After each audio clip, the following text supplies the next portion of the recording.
저는 김도연이라고 합니다. 올해 64 국립한빛도서관 보존과에서 평생 종이와 시간을 다뤄왔습니다. 종이는 시간에 약하고 시간은 인간에게 약합니다. 둘 다 약한 것끼리 기대어 버티는 일을 저는 직업이라 불러왔습니다. 어느 날 제 문이 열렸습니다. 오전 8시 47분, 하루의 시간이 본격적으로 달아오르기 직전에 고요를 깨는 소리였습니다. 안녕하세요. 정하윤입니다. 보존과 장정 파트로 발령받았습니다. 잘 부탁드립니다. 문턱에서 그녀는 한 박자 쉬고 제 책상 가장자리에 보건용 장갑을 흘끗 보았습니다. 손에 땀을 덜어주는 면장갑과 라텍스. 장갑을 겹쳐 끼는 습관을 저는 이곳에서 스승에게 배웠고 후배들에게 대물림했습니다. 그녀도 그 작은 예식을 알고 있었습니다. 저는 잠시 제 손을 내려다 보았습니다. 종이를 다루는 사람의 손은 말이 많습니다. 굳은 살, 미세한 상처, 장정본드의 희미한 냄새. 그 모든 것이 이력서보다 정직합니다. 김도연입니다. 자리에 앉으세요. 오늘은 안전교육부터 시작하죠. 목소리가 평소보다 반톤 낮게 흘렀습니다. 제 안에 어떤 것 오래 접어둔 감정의 귀퉁이가 살짝 풀려나오는 기분이었습니다. 창밖에선 여름과 가을이 바통을 주고받듯 빛이 교대했고 보존실엔 저희만 아는 냄새 오래된 종이에서 나는 바닐라 같은 향과 장정풀의 미약한 단내가 은근히 섞여 있었습니다. 그 향은 제가 살아온 시간의 냄새이기도 했습니다. 오전 브리핑에서 그녀의 이력을 후었습니다. 대학에선 미술사, 대학원에선 도서보존제본. 4년의 경력 공백. 이유를 묻지 않았습니다. 공백을 설명하는 말은 대체로 늦게, 더 조심스러운 때가 따라오니까요. 다만 그녀의 도구가 말해주었습니다. 칼날 각도 유지가 좋은 메스, 손에 익은 본드 브러시, 라인 맞춤에 쓰는 금속자의 마모. 공백과 숙련이 동시에 존재하는 사람, 저는 그런 이들을 존중합니다. 오래 걷던 사람이 잠시 숨을 골랐을 뿐이니까요. 점심 무렵 서고에서 오래된 영감을 반출하는데 그녀가 먼저 장갑을 집어들었습니다. 팀장님, 이건 제가 들겠습니다. 표지와 등 쪽이 약합니다. 그녀는 등 쪽에 청클로스의 풀려 간극이 생긴 지점을 엄지로 받치고 제본선이 무너지지 않게 몸을 붙이는 요령으로 들어 올렸습니다. 그 동작은 몸이 외운 문장처럼 정확했습니다. 저는 그때 알았습니다. 복귀는 다시 배우는 일이 아니라 다시 꺼내는 일이라는 것을. 오후엔 안전교육을 마치고 장정실에서 첫 실습을 진행했습니다. 저희는 말을 많이 하지 않았습니다. 대신 손이 말했습니다. 손이 닿아선 안 되는 선, 손이 닿아야 하는 순간. 둘 사이의 거리는 보존 윤리와 감정 윤리 사이의 긴장과 닮아 있었습니다. 창문 너머로 바람이 들어오고 종이의 섬유가 미세하게 떨렸습니다. 그 떨림이 제 심장과 묘하게 박자를 맞췄습니다. 퇴근 직전 그녀가 작은 책을 가방에서 꺼냈습니다. 팀장님, 에세이 좋아하신다고 하셔서요. 제가 요즘 다시 읽는 책인데 늦게 도착해도 괜찮은 삶이라는 제목이에요. 필요하실 것 같아서. 표지가 단정했습니다. 장정의 각이 무너지지 않게 잘 보관된 책이었습니다. 저는 책을 받으며 순간 망설였습니다. 개인의 물건과 업무의 경계, 그러나 도서관이란 곳은 애초에 타인의 시간을 빌려 쓰는 장소이기도 하지요. 저는 조용히 고개를 끄덕였습니다. 고맙습니다. 필요한 문장들이 있을 것 같네요. 오후 5시가 넘어 장정 창고로 이동했습니다. B-열 12번 칸 오래된 학술지 묶음을 교체해야 했습니다. 통로는 좁았고 상자는 생각보다 무거웠습니다. 제가 먼저 들고 움직였는데 균형을 살짝 잃었습니다. 그녀가 오른쪽에서 받쳤습니다. 상자의 모서리와 제 손등 사이 그녀의 손이 닿았습니다. 아주 짧은 순간 종이보다 얇은 침묵이 둘 사이로 내려앉았습니다. 죄송합니다. 아닙니다, 팀장님. 같이 드는 게 원칙입니다. 원칙. 그 단어가 낯설기에 따뜻했습니다. 둘이 들면 가벼워지는 무게, 둘이 보면 분명해지는 선. 저는 그저 한 문장을 더 배운 듯 했습니다. 원칙은 때로 배려의 다른 이름이다. 퇴근 종이 울리고 폭도가 비었습니다. 그녀가 먼저 인사를 했습니다. 내일 뵙겠습니다. 네, 하윤 씨. 그녀가 돌아서는데 제가 그 이름을 부르는 방식이 익숙하지 않다는 걸 알아차렸습니다. 이름을 부르는 일은 마음이 새로운 서랍을 만드는 일과 닮았습니다. 그 서랍엔 무엇을 넣을지 아직 적지 않았습니다. 다만 서랍을 만들었다는 사실만큼은 분명했습니다. 집으로 돌아와 책을 펼쳤습니다. 첫 문장에 밑줄을 그었습니다. 삶이 나에게 말을 걸기 시작한 건 내가 삶에게 먼저 귀를 기울였을 때였다. 저는 문장을 소리내어 읽었습니다. 제 방의 공기가 아주 조금 다른 온도로 데워지는 느낌이 들었습니다. 그리고 제 안에 어떤 오래된 추위가 미세하게 물러났습니다. 그날 밤 저는 늦게까지 잠들지 못했습니다. 오래된 종이의 냄새가 자꾸 떠올랐습니다. 그리고 그 문이 열리던 오전 8시 47분의 빛깔도. 국립한빛도서관 보존과의 아침은 늘 일정합니다. 하지만 그날은 다르게 느껴졌습니다. 저는 전날 밤 잠을 설쳤습니다. 종이를 다루는 사람에게는 익숙한 잔뜩 긴장된 손끝이 제 손에서 느껴졌습니다. 은퇴를 반년 앞둔 팀장이 하루 전에 설렘 때문에 이렇게 뒤척일 줄은 몰랐습니다. 거울 앞에서 넥타이를 고르던 손길이 조금 우스웠습니다. 젊은 시절 학술대회 발표를 앞두고 있던 대학원생 같았습니다. 하윤 씨는 정확히 9시에 나타났습니다. 이번에는 아이보리색 작업복 위에 얇은 청색 가운을 걸쳤습니다. 머리카락을 단정히 묶어 올려 재봉가의 얼굴로 돌아온 모습이었습니다. 손에 든 메스와 브러쉬, 칼날을 닦는 작은 청까지 어제는 안 보였던 그녀의 준비물이 눈에 띄었습니다. 저는 그 모습에서 묘한 안도감을 느꼈습니다. 그녀가 이곳에 단순히 복귀한 것이 아니라 돌아온 것이라는 확신이 들었기 때문입니다. 팀장님, 오늘은 어떤 작업부터 시작할까요? 창고 3열 B-12에 있는 학술지 묶음부터 교체합시다. 표지가 많이 약해져서 혼자 하기 힘들 거예요. 저는 일부러 그렇게 말했습니다. 혼자 하기 힘들다는 말을 입에 올리는 것은 제게 쉽지 않은 일이었습니다. 평생 혼자 버티는 습관을 들인 손이 이제는 함께 든다는 행위를 배워야 하는 시점이었습니다. 창고로 내려가는 복도는 좁고 어둡습니다. 창고 문을 열면 종이와 먼지, 금속 선반의 냄새가 섞인 공기가 느껴집니다. 오랫동안 창고에서만 맡을 수 있는 냄새, 종이의 섬유가 부패하며 내는 바닐라 향, 눅눅한 시멘트 벽의 냉기 그날. 그 공기가 왠지 다른 온도로 느껴졌습니다. 하윤 씨가 제 뒤에서 조용히 걸어오는 발소리도 섬세하게 들렸습니다.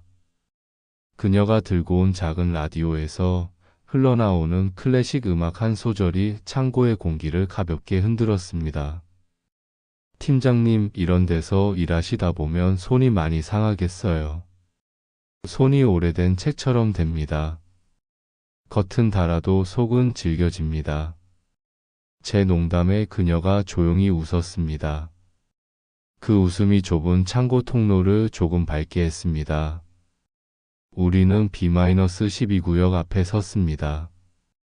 수십 년 된 학술지들이 묶음으로 쌓여 있었습니다. 각권의 등 쪽은 벌어지고 천은 사가 있었습니다. 저희가 해야 할 일은 묶음을 풀어 낡은 재료를 제거하고 새 장정용 끈으로 다시 묶어 임시 보존 상자에 옮겨 담는 일이었습니다. 저는 먼저 위쪽 상자를 들었습니다. 생각보다 무거웠습니다. 순간 무게중심이 흔들리며 팔이 내려앉았습니다. 그때 하윤 씨가 옆에서 재빨리 받쳤습니다. 그녀의 손이 제 손등에 닿았습니다. 본드 냄새 대신 은은한 비누 향이 스쳤습니다.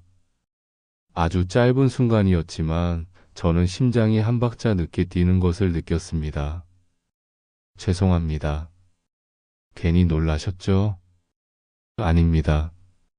같이 드는 게 원칙입니다. 그녀는 담담히 말했지만 목소리 끝에 부드러운 미소가 걸려 있었습니다. 우리는 눈을 마주쳤다가 동시에 시선을 돌렸습니다. 선반의 그림자가 길게 드리워져 두 사람의 발을 같은 패턴으로 덮었습니다. 그 그림자가 마치 저희 둘을 같은 페이지에 올려놓은 듯한 느낌이 들었습니다. 작업을 이어가면서 저는 그녀의 손놀림을 유심히 보았습니다. 오래된 등 쪽을 받칠 때의 각도, 새끈을 감을 때의 일정한 힘, 섬유결을 따라 본드를 바를 때의 세밀한 움직임. 그 모든 것이 한편의 시 같았습니다. 그 시를 읽는 동안 저는 제 숨소리가 그녀의 숨소리와 박자를 맞추고 있다는 것을 깨달았습니다. 팀장님, 이 부분은 복원보다는 새 표지 제작이 나을 것 같습니다. 네, 하윤 씨가 판단해 보세요.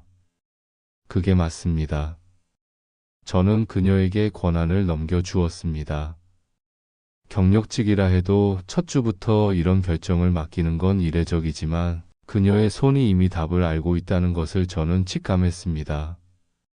하윤 씨가 잠깐 고개를 숙이고 자신만의 리듬으로 본드를 바르며 말했습니다. 아이 키우면서 4년 쉬었더니 이런 현장이 그리웠어요. 이렇게 손으로 무언가를 살려내는 느낌이요. 그녀의 고백이 창고의 먼지와 함께 제 가슴에 내려앉았습니다. 저는 대답 대신 오래된 상자 하나를 조용히 옮겼습니다. 살려내는 느낌이라는 말이 제게 오래 울렸습니다. 저는 평생 종이를 살려냈지만 정작 제 삶의 많은 부분은 오래된 상자처럼 닫아두고 있었기 때문입니다. 작업을 마칠 즈음 창밖은 이미 어둑해졌습니다. 도서관의 다른 직원들은 모두 퇴근했고 창고 안에는 저희 둘뿐이었습니다. 저는 시계를 보고 말했습니다. 오늘은 여기까지 합시다. 내일 마저 하죠. 그녀가 고개를 끄덕이며 상자를 내려놓았습니다. 그 순간 발이 미끄러져 살짝 휘청였습니다. 저는 반사적으로 그녀의 팔을 잡아 끌었습니다. 이번에는 상자가 없었기 때문에 그녀의 몸이 그대로 제 품으로 안겼습니다. 아주 가까운 거리 종이와 먼지 대신 그녀의 체온이 느껴졌습니다. 눈앞에 그녀의 눈동자가 선명하게 들어왔습니다. 놀란 표정, 그러나 도망치지 않는 시선. 우리는 잠시 아무 말도 하지 않았습니다. 죄송합니다. 제가 먼저 말을 꺼냈습니다. 저도 그녀가 말끝을 흐렸습니다. 그 순간 창고의 형광등이 깜박였습니다. 낡은 건물 특유의 조용한 떨림이 공기를 갈랐습니다. 그 떨림 속에서 저는 마음속으로 이렇게 중얼거렸습니다. 원칙과 마음 사이엔 언제나 종이 한 장 차이가 있다. 우리는 조용히 창고를 나왔습니다. 엘리베이터 앞까지 걸어가는 동안 아무도 말하지 않았습니다. 그러나 어색함만은 아니었습니다. 종이를 손으로 눌러 고정할 때처럼 미묘하지만 분명한 압력이 서로를 향해 있었습니다. 내일 뵙겠습니다. 네, 하윤 씨. 그녀가 먼저 엘리베이터에 탔습니다. 문이 닫히는 마지막 순간까지 저를 바라보았습니다. 저는 그 시선을 받아 아는 채 복도를 걸었습니다. 그날 밤 집으로 돌아와 책상에 앉아 그녀가 빌려준 에세이를 펼쳤습니다. 서로를 살려내는 일에는 나이가 없다.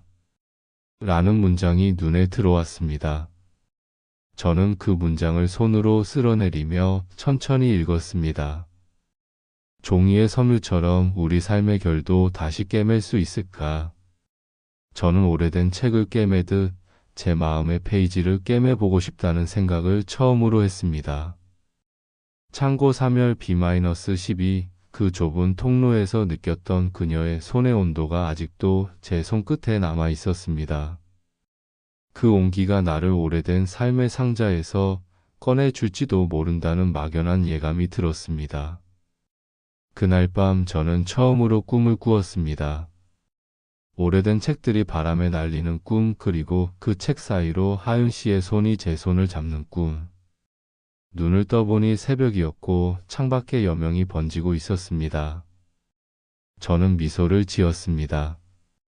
보존과 팀장이 아닌 한 사람 김도연으로서 오래 접어두었던 마음의 책갈피를 다시 펼치기로 결심했습니다.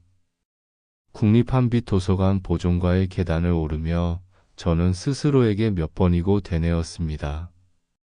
마음을 조심하자 도연아. 한 사람을 살리는 일과 한 사람을 잃는 일은 종이 한 장 차이다. 그날 아침 보존과 사무실의 공기는 묘하게 무거웠습니다. 평소엔 바인더와 공기청정기 소음이 섞여 잔잔한 서가 같은 공간이었지만 그날은 시선들이 촘촘하게 얽혀있는 기분이 들었습니다. 저는 늘 하던 대로 커피를 내리고 하윤 씨를 향해 고개를 끄덕였습니다. 그녀도 미소로 답했지만 눈가가 어딘가 조심스러웠습니다. 며칠 전 창고 3열 B-12에서 있었던 일, 그 짧은 순간이 우리에게 긴 여운을 남겼습니다. 서로 말을 꺼내지 않았지만 손끝이 먼저 기억하고 있었습니다. 그 기억이 마치 보존실 공기 속에 묻혀 있다가 조금씩 새어나오는 듯 했습니다. 직원들의 시선은 말이 없었지만 종이보다 더 날카로운 속삭임이 폭도 끝 어딘가에서 들려오는 것 같았습니다. 점심시간에 문지한 연구원이 농담처럼 말했습니다. 팀장님, 요즘 표정이 훨씬 밝아지셨어요. 신입 교육이 그렇게 즐거우세요? 저는 웃어넘기려 했지만 얼굴이 화끈거렸습니다. 농담이라기보다는 관찰에 가까운 말이었기 때문입니다. 저는 애써 평정심을 유지하며 대답했습니다. 책이 사람을 밝게 만들지요. 신입이 열심히 하니까 덩달아 힘이 납니다. 문지아는 좋은 일이네요 하고 웃었지만 그 웃음 뒤에는 무언가 알고 있다는 눈빛이 살짝 비쳤습니다. 저는 순간 숨이 막히는 듯 했습니다. 도서관 같은 조용한 조직에서 소문은 늘 오른쪽에서 옵니다. 왼쪽 귀로 들어오지 않고 보이지 않는 오른쪽 통로로 슬며시 스며듭니다. 저는 그 소문이 우리에게 오고 있다는 걸 직감했습니다. 그날 오후 보존과 부장 오상민이 제 자리를 찾았습니다. 30년 넘게 봐온 그의 표정은 무뚝뚝한 석고상 같았지만 그날은 입꼬리가 묘하게 올라가 있었습니다. 김 팀장, 잠깐 얘기 좀 하지. 회의실 문이 닫히자 그는 낮은 목소리로 말했습니다. 신입 교육은 잘하고 있나? 네, 열심히 배우고 있습니다. 열심히 가르치는 건 좋은데 오해 사는 행동은 없었으면 한다. 그는 단정짓지 않았지만 충분히 암시적인 말이었습니다. 무슨 말씀이신지. 도서관이라는 데가 좁아. 누가 누구랑 점심을 먹고 어느 창고에 둘이 들어가 있었는지 다들 본다. 특히 조기은퇴 대상자는 더 조심해야 해. 조기은퇴. 그 단어가 제 가슴을 쳤습니다. 이미 떠도는 구조조정 소문에 이어 조기은퇴 대상자라는 낙인이 저를 향해 오는 듯 했습니다. 저는 억지로 미소 지으며 고개를 끄덕였습니다. 알겠습니다. 오해 없도록 하겠습니다. 그는 회의실을 나가면서 이렇게 덧붙였습니다. 원칙을 지키는 게 결국 자기 자신을 지키는 거야. 그 말이 옳다는 것을 저는 알고 있었습니다. 하지만 옳음이 항상 사람을 구원해 주지는 않는다는 것도 알고 있었습니다. 원칙은 때로 한 사람을 너무 외롭게 만들기도 합니다. 저는 회의실 문을 닫으며 손끝이 미세하게 떨리고 있다는 것을 느꼈습니다. 그날 밤 저는 병원 예약을 다시 확인했습니다. 며칠 전부터 이어진 가슴 답답함과 두통, 어지럼증이 더 잦아지고 있었습니다. 도서관 복도에서 하윤 씨의 눈을 피하며 걷던 제 모습이 CCTV에 찍히듯 머릿속을 맴돌았습니다. 그때 전화가 울렸습니다. 하윤 씨였습니다. 팀장님, 오늘 괜찮으셨어요? 얼굴이 좀 안 좋아 보여서. 괜찮습니다. 조금 피곤해서 그래요. 무리하지 마세요. 내일 작업은 제가 먼저 가서 준비하겠습니다. 그녀의 목소리가 저를 진정시키는 듯 했습니다. 하지만 동시에 이 젊은 사람이 나의 건강까지 걱정하게 만들어도 되는가 하는 죄책감이 스며들었습니다. 저는 고맙다는 말만 하고 전화를 끊었습니다. 다음 날 오전 저는 예정대로 병원에 갔습니다. 심전도 검사, 혈압, 혈액 검사까지 모두 진행했습니다. 검사실의 차가운 침대에 누워 전극이 가슴에 붙는 순간 인간도 결국 종이와 같다는 생각이 들었습니다. 시간이 지나면 섬유가 약해지고 눅눅해지고 조그만 압력에도 찢어집니다. 그 섬유를 꿰매는 일이 제 일이었지만 제 몸의 섬유는 누가 꿰매줄 수 있을까요? 진료실에서 의사의 목소리가 차분하게 흘렀습니다. 김도연님, 혈압이 상당히 높습니다. 심전도에도 약간의 이상 소견이 있어요. 당장 생명의 위협은 없지만 지속적인 관리가 필요합니다. 스트레스 줄이고 규칙적인 운동과 약물 치료가 필요합니다. 저는 고개를 끄덕였지만 머릿속은 하얗게 비었습니다. 스트레스를 줄이라니. 저는 평생 종이와 시간의 스트레스 속에서 살아왔습니다. 스트레스를 접으면 제가 사라질 것 같은 기분이 들었습니다. 병원을 나서며 저는 하윤 씨에게 메시지를 보냈습니다. 검사 결과가 좀 안 좋습니다. 오늘은 오후 작업만 하고 일찍 들어가겠습니다. 잠시 후 그녀에게서 답장이 왔습니다. 팀장님, 많이 심각한 건 아니죠? 도와드릴 일이 있으면 꼭 말씀해 주세요. 그 메시지를 읽는 순간 제 마음이 복잡해졌습니다. 고마움과 부담이 동시에 밀려왔습니다. 그녀가 제 곁에 있다는 것이 큰 위안이었지만 동시에 그녀에게 짐이 되지 않을까 두려웠습니다. 도서관으로 돌아와 사무실 문을 열었을 때 하윤 씨가 창가에 서서 오래된 장정 견본을 들여다보고 있었습니다. 햇빛이 그녀의 옆모습을 비추고 있었습니다. 저는 잠시 멈춰 섰습니다. 그 순간 문지안이 다가와 작은 목소리로 말했습니다. 팀장님, 하윤 대리님이 요즘 많이 힘들어 보이세요. 부장님이 따로 부르셨다던데. 저는 속으로 한숨을 삼켰습니다. 역시나 소문과 시선이 그녀에게까지 번지고 있었습니다. 저는 책상 위에 놓인 퇴직 안내 공지를 바라보았습니다. 조기 은퇴 지원 프로그램이라는 제목이 적혀 있었습니다. 종이 위에 글자가 이상하게 흔들려 보였습니다. 그날 저녁 저는 하윤 씨를 불러 조용히 말했습니다. 하윤 씨, 괜찮습니까? 부장님이 뭐라 하셨다면서요? 별말 아니셨어요. 그냥 업무에 집중하라고. 그녀는 웃었지만 눈동자가 잠시 흔들렸습니다. 저는 더 묻지 않았습니다.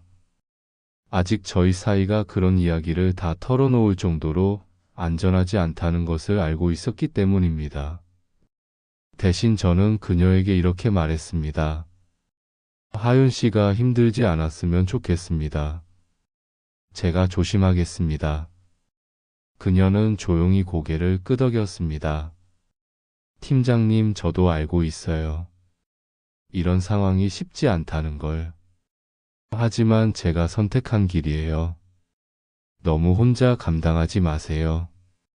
그 목소리에서 저는 이상한 용기를 얻었습니다. 동시에 결심이 서기 시작했습니다. 이대로는 안 되겠다.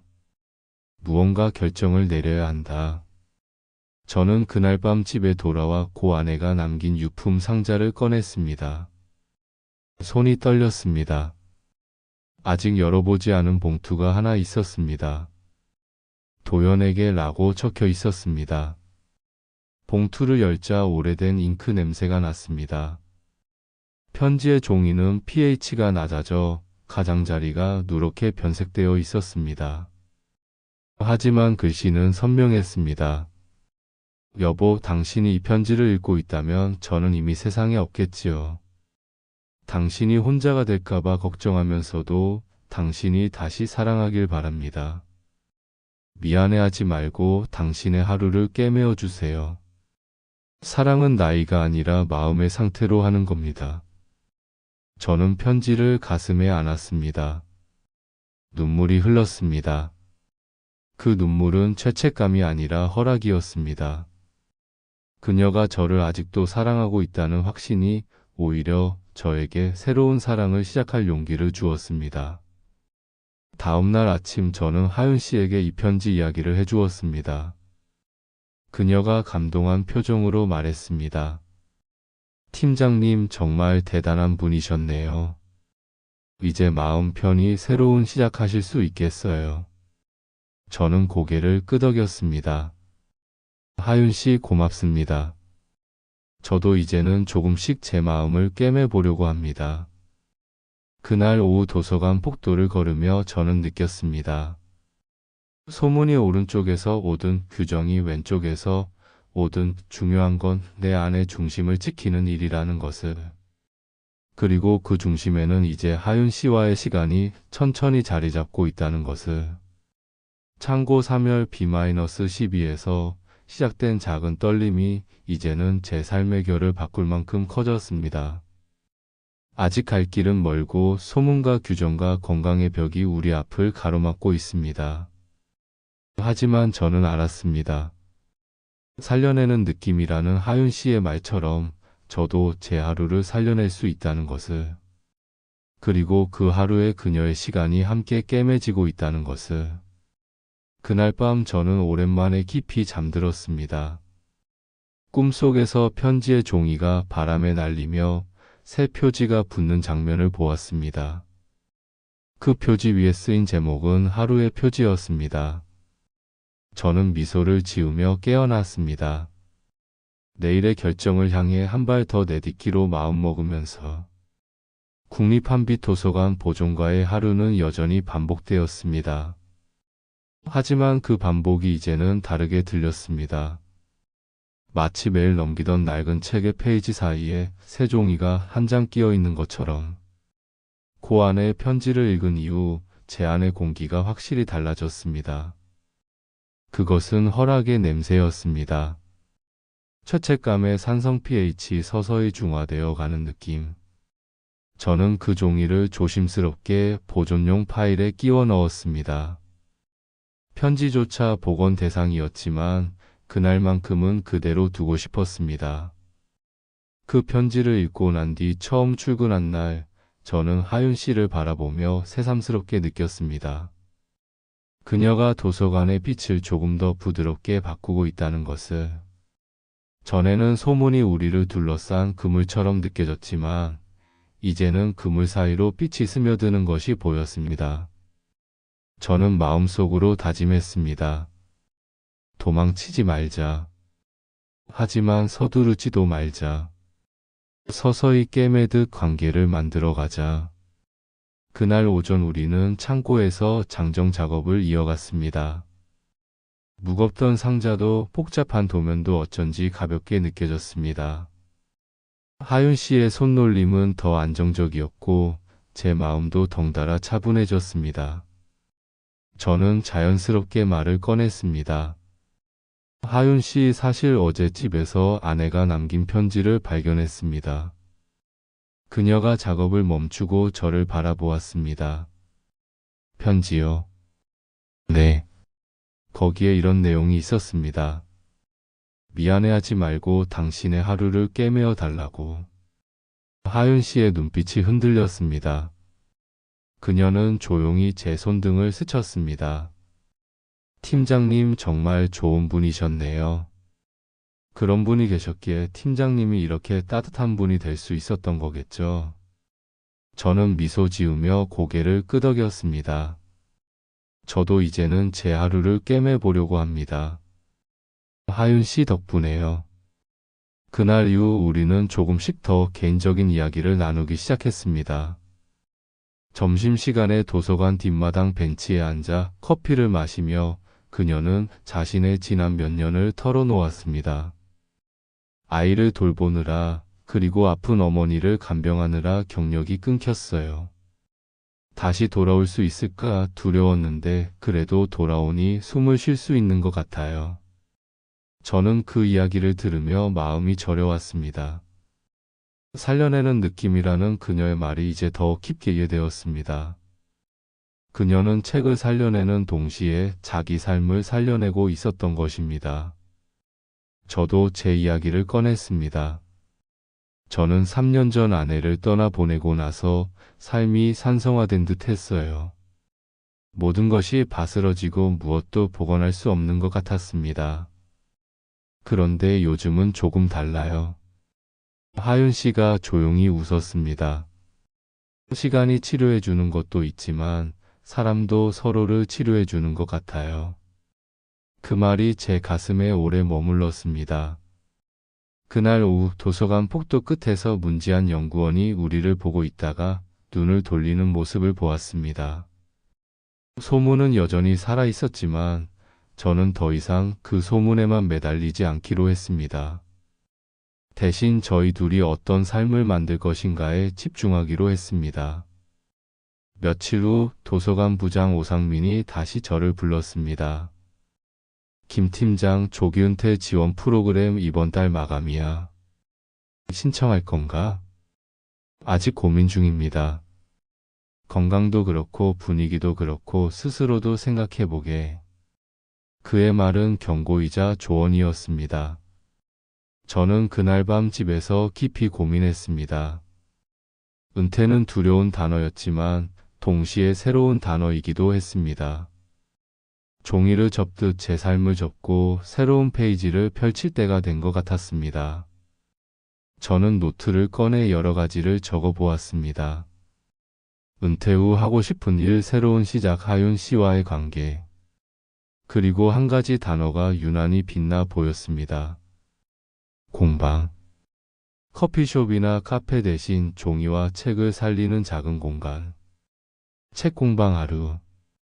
제가 평생 익힌 기술을 사람들에게 나눌 수 있고 하윤 씨가 함께 할 수 있는 일. 그 생각을 하는 순간 가슴이 두근거렸습니다. 저는 메모를 덮으며 중얼거렸습니다. 하루의 표지, 나의 두 번째 시작.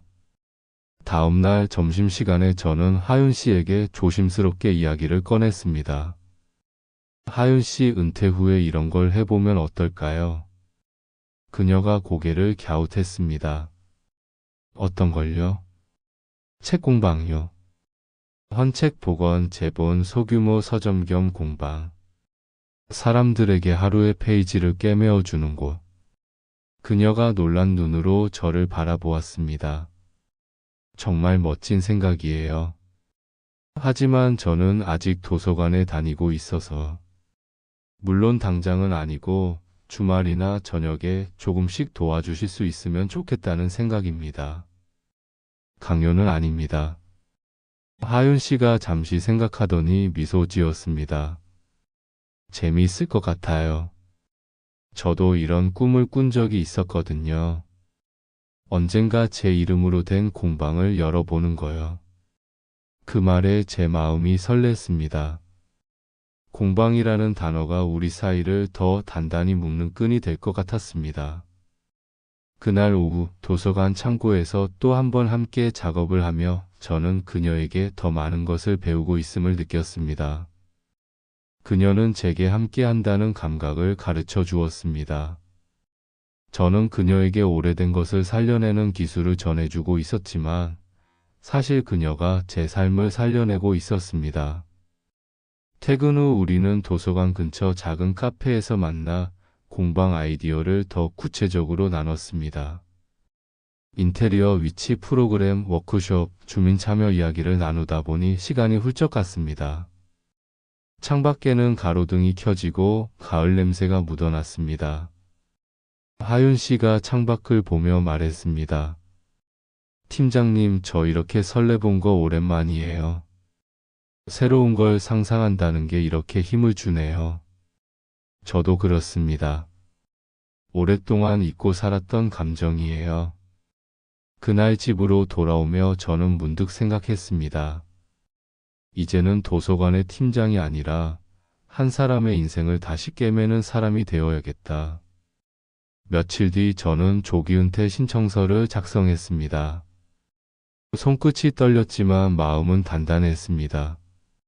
신청서를 봉투에 넣는 순간 오래된 책의 표지를 교체하는 기분이 들었습니다.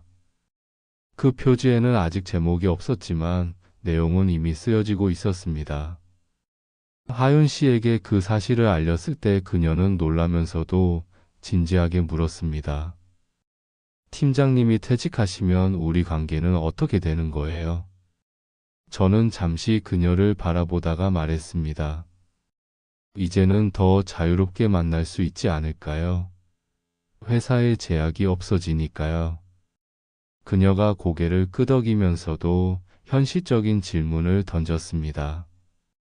하지만 이제 팀장님은 무직이 되시는 거잖아요. 경제적인 문제도 있을 텐데. 저는 솔직하게 대답했습니다. 퇴직금이 있고 공방을 준비하려 합니다. 구체적인 계획은 이제부터 세워야죠. 하지만 하윤 씨와 함께라면 해낼 수 있을 것 같습니다. 그녀는 잠시 침묵하다가 웃었습니다. 팀장님, 아니 이제는 도연 씨라고 불러도 되죠? 저도 도와드릴게요. 우리 같이 게임에 가요, 하루를. 그날 밤 저는 처음으로 그녀의 이름을 소리내어 불렀습니다. 하윤 씨, 고맙습니다. 그 이름이 제 입에서 나올 때 마치 제 삶의 새로운 페이지가 펼쳐지는 것 같았습니다. 편지의 pH가 드디어 중화되었습니다. 산성화되었던 제 하루가 서서히 중립으로 돌아오고 있었습니다. 저는 창밖의 어둠을 바라보며 중얼거렸습니다. 이제 우리의 하루는 꿰매어질 것이다. 그 순간 저는 확신했습니다. 도서관의 복잡한 소문과 건강의 경고, 현실적인 문제들 속에서도 저와 하윤 씨가 함께라면 새로운 공방의 문을 열 수 있다는 것을. 그 공방의 이름은 하루의 표지. 그것은 단순한 상호가 아니라 저희 삶의 선언이 될 것이었습니다. 퇴직이 확정된 날 저는 이상하리만큼 담담했습니다. 오랜만에 늦잠을 잤는데도 마음은 조용했습니다. 국립한빛도서관 보존과에서의 38회가 한순간에 끝난 건 아니었습니다. 책장을 넘기듯 마지막 페이지가 자연스럽게 다음 페이지로 이어지는 느낌이었습니다. 문득 고 아내가 남긴 편지의 문장이 떠올랐습니다. 당신의 하루를 꿰매어 달라. 저는 오늘부터 그 꿰매기를 시작하는 것이겠지요. 송별 인사는 소박했습니다. 동료들은 작은 케이크를 준비해 주었고 하윤 씨는 조용히 제게 봉투 하나를 건넸습니다. 도연 씨 직접 만든 수첩이에요. 새로운 시작을 기록하시라고. 수첩의 표지는 그녀가 손으로 누벼 만든 회색 린넨이었고 모서리에는 하루라는 단어가 작게 박혀 있었습니다. 저는 웃으며 고개를 끄덕였습니다. 이제부터 내 하루를 여기에 꿰매보겠습니다. 퇴직 후의 첫 주는 낯설었습니다. 알람 없이 일어나는 아침, 달력에 표시된 출근길 대신 비어있는 시간을 마주하는 일이 처음에는 막막했습니다. 하지만 저는 곧 노트를 펴고 하루의 일정을 적기 시작했습니다. 오늘 오전 공방 후보지 답사, 오후 공구 목록 정리, 저녁 예산안 작성, 규칙을 만들어야 마음이 안정되었습니다. 책을 다루듯 삶에도 목차가 필요했습니다. 하윤 씨와의 답사는 설렘이었습니다. 대전 중구은행동 골목마다 오래된 간판과 서점의 냄새가 뒤섞여 있었습니다. 우리는 여러 공간을 돌아다녔습니다. 어떤 곳은 천장이 낮고 어두웠고 또 어떤 곳은 너무 넓고 비쌌습니다. 그러다 오래된 서점 옆 전에는 재본소였다는 작은 공간을 발견했습니다. 나무 바닥이 군데군데 들떠 있었지만 남쪽 창으로 부드러운 빛이 들어오고 있었습니다. 하윤 씨가 손으로 벽을 쓰다듬으며 말했습니다. 여기 종이 냄새가 아직 살아있어요. 저도 고개를 끄덕였습니다. 좋습니다. 여기서 하루를 꿰맬까요? 계약을 마치고 나온 우리는 골목의 벤치에 앉아 커피를 마셨습니다. 바람에 잉크 냄새와 가을 냄새가 섞여 있었습니다. 저는 속으로 중얼거렸습니다. 이제 내 직함은 팀장이 아니라 공방직이다. 이상하게도 그 단어가 더 편안했습니다. 공방 준비는 작은 축제 같았습니다. 아침에는 벽을 닦고 오후에는 작업대를 놓고 저녁에는 메뉴판 대신 워크숍 프로그램을 구상했습니다. 하윤 씨와 저는 하루 목표를 세우고 끝나면 서로의 손등을 마주쳤습니다. 오늘도 살림살이 늘었네요. 오늘은 공구가 한 가지 더 생겼고요. 이런 사소한 대화가 우리를 단단하게 묶었습니다. 공구를 들이고 벽을 칠하고 바닥을 다지는 동안 우리는 미래의 그림을 그렸습니다. 헌책 복원 워크숍, 아이와 함께하는 재본 체험, 가족 앨범 살리기 클래스. 하윤 씨는 아이디어를 적다가 장난스럽게 말했습니다. 그리고요, 하루 편지. 사랑하는 사람에게 pH 중립의 편지 쓰기. 저는 웃음을 터뜨렸습니다. 그건 당신 과목이네요. 맞아요. 허락의 편지부터 시작하는 클래스. 간판도 직접 만들었습니다. 우리는 오래된 참나무 판자를 구해 샌딩하고 오일을 발라 결을 살린 뒤 하루의 표지라는 글자를 눌러 찍었습니다. 활자 잉크가 나무에 스며들 때 잔향이 골목으로 번졌습니다. 행인 한 명이 발걸음을 멈추고 물었습니다. 책 파는 데예요. 제가 대답했습니다. 책을 살리고 조금은 팝니다. 그는 고개를 끄덕이며 웃었습니다. 요새는 다 버리는데 살린다니 참 좋네. 저녁이 되면 우리는 공방 바닥에 앉아 하루의 기록을 수첩에 적었습니다. 지출 수입 아이디어 방문객 예약까지. 숫자와 글자가 섞인 장부의 첫 페이지를 만들면서 저는 묘한 안정감을 느꼈습니다. 정직한 기록은 사람을 숨쉬게 합니다. 하윤 씨가 말했습니다. 우리는 보존가잖아요. 기록은 생명이죠. 저는 웃으며 답했습니다. 이제 우리의 기록부터 살립시다. 그렇게 한 달이 흘렀습니다. 공방의 모습이 서서히 완성되어 갔습니다. 입구 왼쪽 벽엔 실패한 제본들을 전시했습니다. 실패의 벽, 이 실패들이 우리를 여기까지 데려왔다는 걸 보여주고 싶었습니다. 오른쪽에는 워크숍 테이블과 작은 책장이 자리 잡았습니다. 작은 화분 몇 개를 두자 공간이 한결 부드러워졌습니다. 저희는 마지막으로 전등을 갈고 간판 조명을 켰습니다. 골목의 하루의 표지 네 글자가 따뜻한 사각형으로 떠올랐습니다. 그 불빛이 우리 가슴에도 비쳤습니다. 오픈 전날 밤 저는 공방 한가운데 앉아 있었습니다. 하윤 씨는 창가에서 유리를 닦고 있었습니다. 조용한 골목의 소음, 엘리베이터에 실려 내려오는 사람 말소리, 오토바이 엔진의 짧은 울림 이 창을 타고 들어왔습니다. 도연 씨, 하윤 씨가 제 앞에 서서 양손을 펼쳐 보였습니다. 그 손바닥에 굳은 살이 새로 생겨 있었습니다. 이제 이 손도 공방의 손이에요. 저는 그 손을 조심스레 감싸 쥐었습니다. 이 손이 없었으면 나는 아직도 창고의 틈새만 보고 있었을 겁니다. 그녀가 웃었습니다. 우리는 이제 틈새도 보고 표지도 만들죠.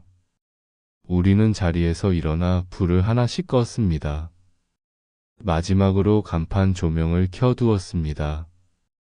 골목의 하루의 표지 네 글자가 따뜻하게 빛났습니다.